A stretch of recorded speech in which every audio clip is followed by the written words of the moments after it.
this identity equal to a times integral Rn du square plus 4n, so on. Okay, 4n times integral of f of u squared times u squared minus f of u squared dx, a capital F of u squared dx.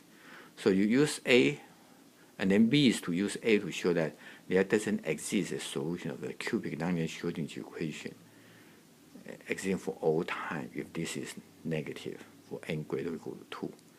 Okay, so how do we do it? Well, it's actually quite simple. All you need to do is just take derivative of the x squared, of the integral of x squared u squared, and then you write it out using our equations, okay, nonlinear Schrodinger equations, and you keep writing and using the vector analysis. Okay, and keep in mind you have from time to time you have to use divergence theory to throw away the complete divergence term.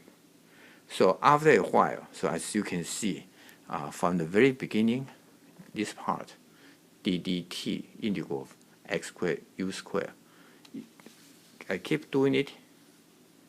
Eventually, I got this negative 2 over I integral Rn x times negative gradient of u times u bar plus u times gradient of u bar dx. Okay, that's the last term, last line from this derivative. Okay, and then when I'm taking the second derivative of the of t, second derivative with respect to t of this x squared u squared. So I started from the last line of the last page of the previous page. So I take derivative of this very term. Okay, this very term. So I take a second. So I have second derivative of the Rn x squared u squared. So just write it out, take derivative inside it, and then use our equation, and just try to write a complete divergence and then throw it away. Okay, so I get this one, and then continuous working, and I guess that's all terms, but all these terms, it can be done. All this can be easily verified. Okay, so I get this divergence. Yeah. So I get this term. Let me just put it here. So 2 times. Okay, the last line reads 2 times the integral of Rn of x dot minus gradient of f of u squared u bar plus f of u squared u gradient of u bar plus gradient of the Laplacian of u times u bar, and so on. Okay, that's the last term. Okay, not many terms, but that's fine. You just keep working on, and keep in mind we have some identities. Before we go on, we have some identities. For example, like x times gradient of u, x times the Laplacian of u times gradient of u bar. I can write it as this times this, and using the integration by parts, I can derive the last line, x dot gradient.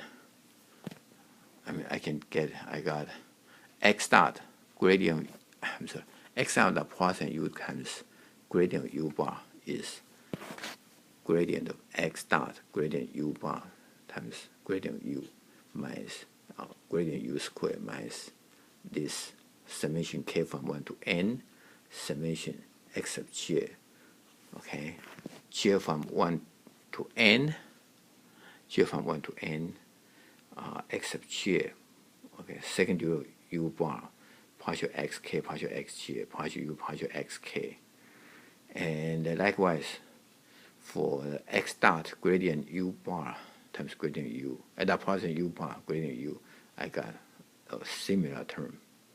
Okay, all right, and then therefore this particular term, x dot negative 2, gradient Laplacian u times gradient u bar minus 2, Laplacian u bar gradient u is, eventually as keep computing it, it actually, you just do it carefully, and then eventually I got gradient of something plus 4 minus 2n quantity times gradient u squared. Okay. Therefore, if I substitute all this into the original equation, this is what I got. 2 times integral of x dot gradient minus f of u squared plus 2 times capital F of u squared, and gradient u bar plus u Laplacian, this Laplacian u bar plus u Laplacian u bar minus f of u squared minus 2 gradient, divergence of certain terms, and plus 4 minus 2n the square of gradient u. So I keep doing it. Keep in mind, I throw away all the terms that have complete divergence in it by using the divergence theory. So eventually we got I got what we have, what we need to show. Okay, then the second derivative of with respect to time of integral of x squared u squared is a times integral of gradient u squared dx plus 4n integral of f of u squared times u squared minus capital F of u squared dx. All right. Then the important thing, how I'm going to use it. Okay. So B, this is particular case where little f of u squared is minus u squared, and therefore capital F of u squared is minus 1/2 u to the 4th. Okay, it's minus 1/2. Yes, integral of that, so 1/2 minus 1/2 u to the 4th. So little f of u squared minus capital F of u squared is minus 1/2 u to the 4th. Now, if e of 0 is negative, then from number 17b, that integral du squared minus u squared of u to the 4th over 2 dx is equal to e of 0, because that is a constant. Conservation of energy is less than 0. So the second derivative of t of integral of x squared u squared is less than 4 times e of 0. Keep in mind, e of 0 is a negative number. So when I integrate this term, okay, so I integrate once and twice, so I get the term where then it comes to integral of x squared u squared is less than 2e of 0 t squared plus c1t plus c2. However, the right hand side will be negative if t is large enough, okay, because the coefficient of e squared is negative. But the left side is always non-negative, so this is impossible. So this is contradiction. Therefore, u cannot exist for all time.